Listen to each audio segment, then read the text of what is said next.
Ya estamos de regreso en Comunicarte, con más ideas que vibran en voz alta. En suma, la crítica puede ser entendida como el esfuerzo que hace la escritura de un especialista por facilitar a un lector espectador alerta a acceder, comprender y procesar con mayor profundidad las impresiones que le dejó una obra de teatro. O sea, quiere contribuir a que éste también interprete y acompañarlo para que madure la calidad y significación de esa experiencia. Aspira al mismo tiempo a impulsar en el receptor la necesidad de rebatir ese discurso replanteándose su valoración de la obra, junto con repensar su idea personal del teatro y acerca de la realidad en torno que la escena intentó reflejar. Es el propósito tácito de que el lector espectador se convierta él mismo en alguien que ejerza la mirada crítica. La mirada crítica se llama el libro, 25 años de teatro chileno, y tengo el tremendo honor de recibir acá en el estudio a Pedro Labra Herrera, histórico, crítico, especialmente de teatro, pero también de cine y de otras artes. No de otras. De teatro y no, cine. Sí. Pero fuiste editor de áreas de cultura claro, que te incluían las otras artes también. Sí. Pero tú escribiste básicamente y Pedro Labra, temido, querido, muy respetado, aquí reúne 25 años de teatro chileno desde mediados de los 90 hasta los 2000, y de verdad leer este recorrido para mí fue una muy linda experiencia porque pude entrar a obras que tenía por remitidas, que uno sabe que existió esta obra y escuchó de ella, y otras que yo vi en reposición o vi en su momento con el estreno igual que tú. Y efectivamente me pasó eso que tú señalas en este párrafo, de dialogar contigo y decir, mira, a mí me pasó otra cosa, no estoy tan de acuerdo, eso sí, estuve de acuerdo, todo y ese ejercicio, ¿no? Entonces, hablemos primero del ejercicio crítico que hoy día parece estar tan ausente, esa personaje. Sí. Bueno, está ausente no solamente en la crítica, sino que en el periodismo general el teatro desapareció, porque hay diarios que en este momento ni siquiera hacen crónica teatral. Y eso es terrible porque influye, digamos, en el clima cultural que hay, y de eso depende de que, por ejemplo, ya el teatro ya no es tema de conversación. Ir al teatro o ir a ver ya no es tema, ¿te fijas? Entonces eso es terrible porque el periodismo en primer lugar refleja cuáles son los contenidos que están interesando a la opinión pública. Entonces como que desapareció. Tú me dices, están las redes sociales, pero no es lo mismo. No. Por ejemplo, en los diarios no existe ya cartelera. O sea, la gente que quiere ir al teatro ya no tiene un listado de cosas que están en oferta. Tú dices, bueno, hay redes sociales, pero es lo mismo. No es lo mismo. De hecho, nosotros estamos trabajando en eso, acá en Radio Unidad, para proponer una cartelera de artes. Fantástico. Por área, para que la gente diga, quiero ir al teatro, claro, a ver qué hay. Entonces, la única forma que tú tienes de ver una posibilidad es meterte a los sitios, a las plataformas donde venden entradas. Claro. Y esa no es información fidedigna. Por ejemplo, hay la crítica Pauline Kael, que es la más importante crítica de cine de la segunda mitad del siglo pasado. Ella tiene muchas frases, le encantaban los aforismos. Entonces ella dice, en artes la crítica es el único medio fiable de información, todo el resto es publicidad. Sí, y de hecho pasa una cosa con algunos medios que llama la atención. Luego, yo estaba en ambos lados. Cuando dirigí un festival de cine de mujeres, el FemCine, me convenía mucho que cortaran, pegaran el comunicado de prensa que nosotros mandábamos, ¿cierto? Y luego veíamos exactamente el mismo comunicado en distintos portales, y para nosotros, como festival, era ideal. Pero al mismo tiempo había cero trabajo de investigación, mediación, opinión. ¿Qué pierde la cultura cuando desaparece esa figura? La figura del crítico. Sí. Aparentemente no pasa nada, porque la crítica tiene un efecto como a largo plazo. Entonces, si no hay crítica, no pasa nada. Pero dentro de un tiempo va a llegar un momento en que todas las obras van a ser iguales, porque nadie va a tener opinión sobre el valor de determinadas obras, ¿no? Entonces, todas las obras, todo es igual y todo viene a ser una gran planicie, ¿no? Y eso se va a sentir. Y lo peor todavía es que yo digo que la mirada crítica, de alguna forma, es el primer paso para desarrollar el pensamiento crítico. Ese que no hay, porque ahora la gente vive pegada a la pantalla. Y ahí aparece otra cosa, ¿no? Que tiene que ver con que mucho espacio crítico, yo lo he visto en cine, por ejemplo, ha sido reemplazado por el espacio de los influencers. Y ahí yo tengo una opinión fundada al respecto, porque me metió a estudiar el mundo de los influencers, especialmente en literatura, y hay algunos que son súper juiciosos, que leen, que buscan, y que tienen lo que tú señalas acá, que forma al crítico, que tiene que ver con haber visto mucho, leído mucho, para poder comparar y decir, esto efectivamente es de calidad y esto no tanto. Pero también hay un interés de estar, ¿no? De que te inviten a la premiere, de que te inviten al estreno, de que te lleguen los libros, y eso hace también que se genere cierta, ¿cómo diríamos? Pérdida de mirada crítica, porque estás haciendo relaciones públicas. Entonces, ahí hay otro tipo de comunicación. Es un campo muy distinto, claro.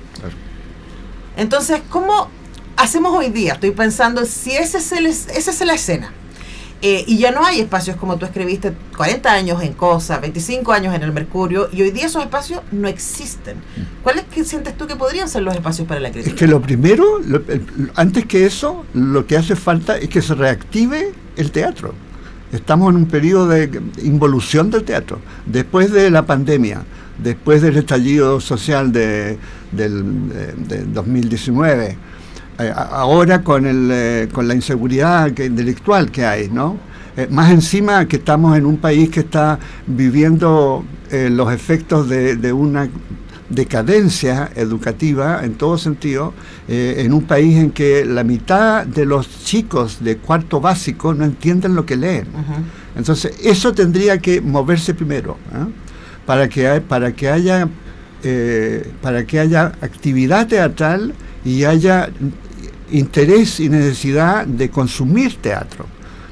Pero tiene que haber una reacción ahora, después de la pandemia desapareció la gente que hace teatro. Uno no sabe dónde están todos esos talentos que eran talentos fogueados que uno veía habitualmente. No sé a qué se dedicaron, de qué viven. Bueno, igual hay algunos, porque me llamó la atención y me encantó al mismo tiempo cuando leía, porque este libro, La mirada crítica, de Pedro Labra, con quien estamos conversando, tiene dos partes. Exacto. Una parte que es tus reflexiones respecto a qué es la crítica cultural, en este caso aplicada al teatro, ¿no? Y ahí, de hecho, yo lo voy a usar para clases. Está súper claro y súper específico qué es y qué es el ejercicio crítico. Y después, que es el grueso del libro, son, no las conté, pero aquí salen, ¿cierto? Estamos 158 crónicas o críticas teatrales desde el 93, creo que es la primera, sí, hasta el 2020, sí, que es la última, y ahí aparecen cosas que a mí me encantaron de leer, que es como ver las primeras obras que dirigió Jesús Burqueta, Marcelo Leona, la primera que escribió la Isidora Stevenson, o sea, gente que hoy día son súper relevantes al teatro y que siguen haciendo teatro. A veces. Eso es que acabo de ir a ver una del Jesús Burqueta, que va a venir el próximo lunes, a Soco, la semana pasada, y de la Isidora vimos algo hace poco, Flora y Flora, también. Entonces, hablemos también de ver esa generación y lo que pasó, lo que tú sientas que pasó en esos 25 años. Bueno, en 25 años, la crítica que yo hago, a diferencia de otras recopilaciones que hay, por ejemplo, las que hizo Juan Andrés Piña, que fueron un poco mi modelo, a pesar de que no hay ninguna novedad todo esto de recopilar, lo hacen todos los críticos de larga trayectoria, en todo el mundo. Entonces, hasta antes de yo, digamos, lo que se hizo fue hacer crítica de teatro en términos de la interpretación de una obra escrita, de un texto dramatúrgico, ¿no? En cambio, yo creo que la diferencia de lo que yo muestro en la recopilación mía es que es la crítica usando como interés la teatralidad, sobre todo. La puesta en escena. La puesta en escena, que tiene que ver con la evolución que ha tenido el teatro en los últimos 50 años, ¿no? Porque antes el teatro era eso, la interpretación en escena de un texto, ¿no? Pero después llegaron los semióticos y los estructuralistas y descubrieron que este mundo, el escenario, era un espacio ideal para el entrecruce de signos, Sí. ¿no? Y entonces el director empezó a crecer y se volvió el factotum del escenario, y con capacidad de tomar un texto dramatúrgico, cortarlo, podarlo, agregarle, ponerle, insertarle, etcétera. Lo importante hoy es el director y la teatralidad. Uh-huh. Entonces las críticas, yo de releer mis críticas me doy cuenta que yo puse el acento en la teatralidad. Claro. El texto es solamente un punto de partida de la experiencia. Bueno, y también, Pedro, ¿no será que esa es efectivamente la gracia del teatro? Que si yo tomo Casa de Muñecas de Ibsen, puedo hacerla a la pata, literal, de cómo se hizo cuando se estrenó a finales del siglo XIX, o puedo decir, a ver, ¿qué tiene esta obra para decirme hoy día? ¿No? Y cómo hago yo que la puesta en escena se vea al 2025, que por lo menos para mí, como espectador, es algo importante. Es que tiene que verse, porque una obra de teatro se da hoy día solamente si tiene interés aquí y ahora para algunos. Uh-huh. Si no, no tiene sentido que se dé. Y por eso, muchos dramaturgos del mundo han desaparecido porque sus obras ya no tienen vigencia. Claro. Murieron, envejecieron mal. ¿La fijas? En cambio, otros como Shakespeare, por ejemplo, siempre hay formas de retomarlo porque son tremendamente complejos y polisémicos. Tienen bastante distintos sentidos y se pueden ir enriqueciendo siempre. Claro, como Hamlet Multitud, por ejemplo, que está ahora en Teatro C. Claro. Vamos a hablar de eso la próxima semana. Ahora conversamos con Pedro Labra sobre su libro La mirada crítica, 25 años de teatro chileno, editado por Liberalia. Estuvo Berta Concha ahí sentado donde tú estás, ¿sí? La semana pasada, sí. Estamos haciendo un ciclo con distribuidores y editores. Un ángel en mi camino. No, Berta, la queremos mucho. Porque si no hubiera aparecido ella en mi vida, no habría salido ese libro. Bueno, y quería preguntarle también respecto a eso, ¿no? Sobre el ejercicio de buscar tus escritos, releer tus escritos, porque tú nos dices al principio del libro que igual hiciste ajustes, que hay algunas cosas que sentiste que se podían mejorar, algunas palabras que eran más precisas hoy día. También yo agradecí mucho como lectora el contexto de las obras, porque tú nos haces el camino, ¿no? O sea, por ejemplo, cuando hablas de la celebración de la pobreza de Andrés Pérez, que graciosamente estuvo Sebastián... Consagración de la pobreza, estuvo Sebastián Vila hace poquito acá, y fue muy bonito para mí porque en su libro cuenta el testimonio como actor de esa obra, y tú nos das el contexto de cuándo apareció esa obra, de qué significó para ti verla, de cómo se va a ir. Y que para mí es la obra maestra de Andrés Pérez. Claro. Yo reconozco todo el valor que tiene la Negresther como fenómeno social y cultural y político, ¿no? Pero para mí la obra maestra es la consagración de la pobreza. Y eso se juntó con que me habían pedido un artículo más amplio sobre la consagración de la pobreza en la revista Apuntes de la Escuela de Teatro de la Universidad Católica, y eso me permitió hacer un análisis de cuáles eran los puntos importantes de la creatividad autoral de Andrés. Claro, y eso es súper valioso, por lo menos para mí, que no pude ver la obra, y quién sabe si la veo va a ser otra versión, etcétera, poder tener estas dos miradas, ¿no? La de Sebastián en su libro, Actuar con Andrés Pérez, pueden revisar esa entrevista, está en YouTube, y la tuya. Por otra parte, este domingo voy a ir a ver La Pequeña Historia de Chile. También. Que nos vamos a ver ahí en el teatro. El jueves nos vemos. Yo voy el domingo. Bueno.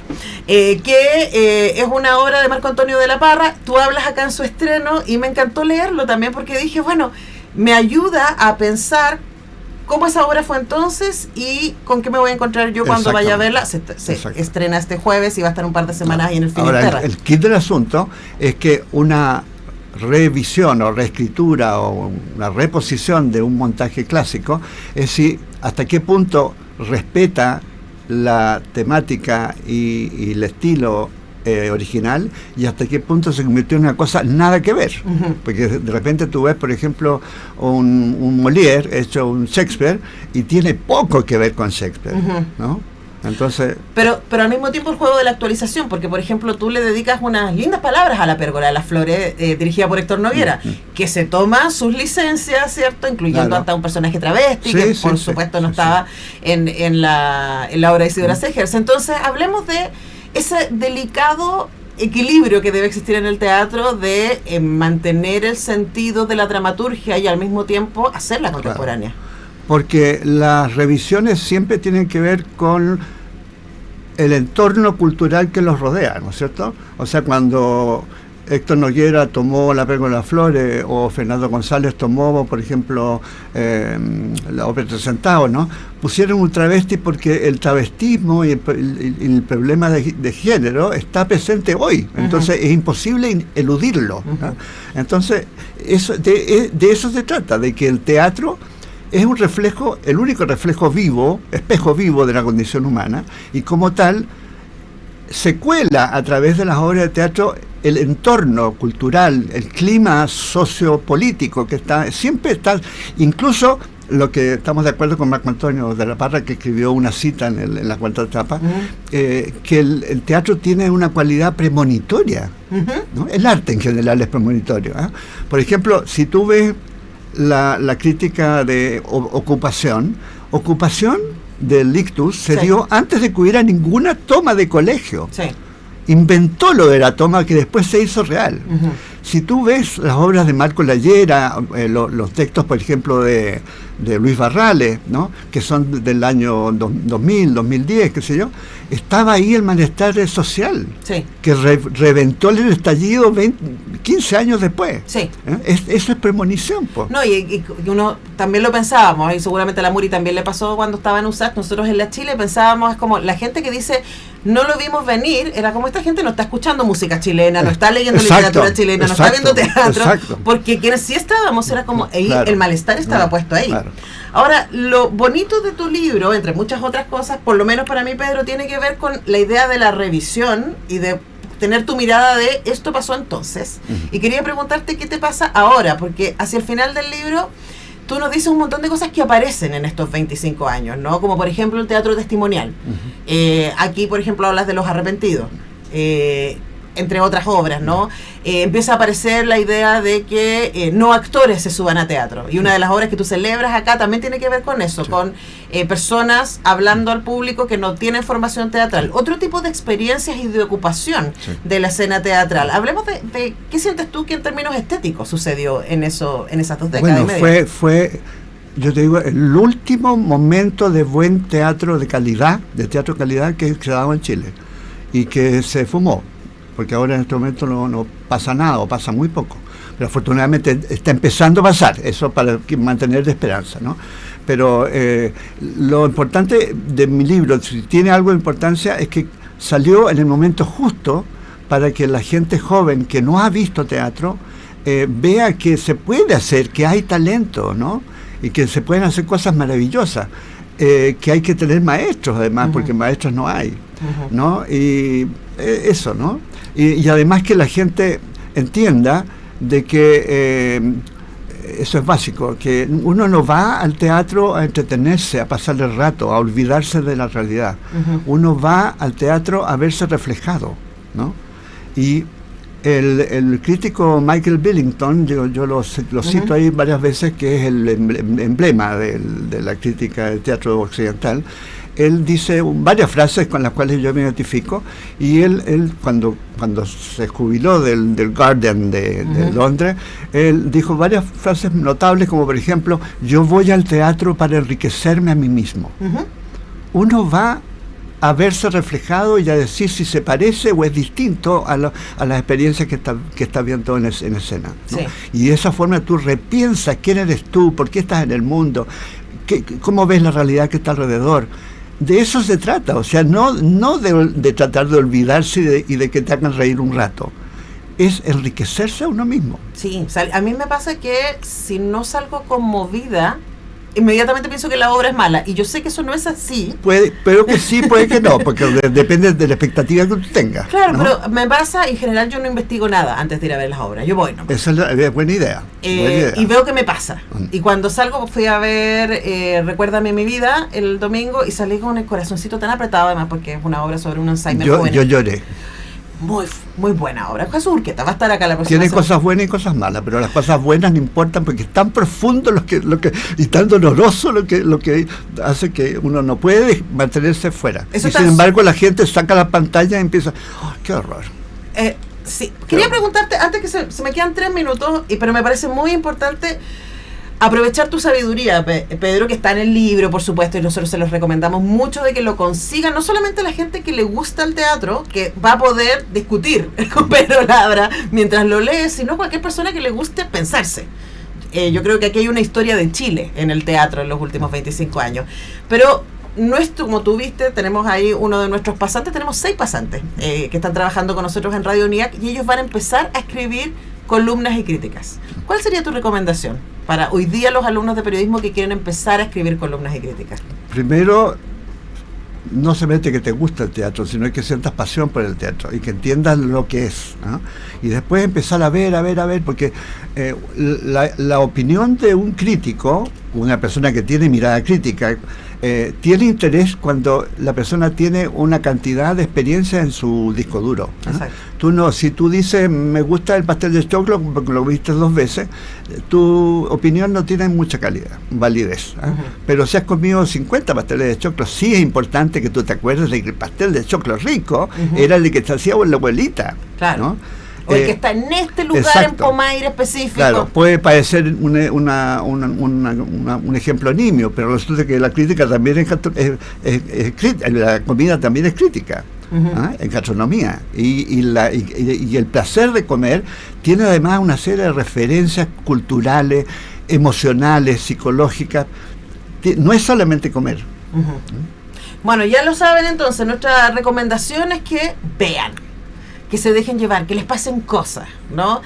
Y tú dices acá, y lo dijiste ahora a propósito de Recuérdame mi vida, pero lo dices acá en hartas de tus críticas, que eres capaz de ver los detalles, pero siempre, en muchos casos tú dices al final, pero esos detalles no le quitan relevancia a la experiencia. Exacto. Entonces, para cerrar, ¿qué sientes tú que uno debería buscar en una obra de teatro?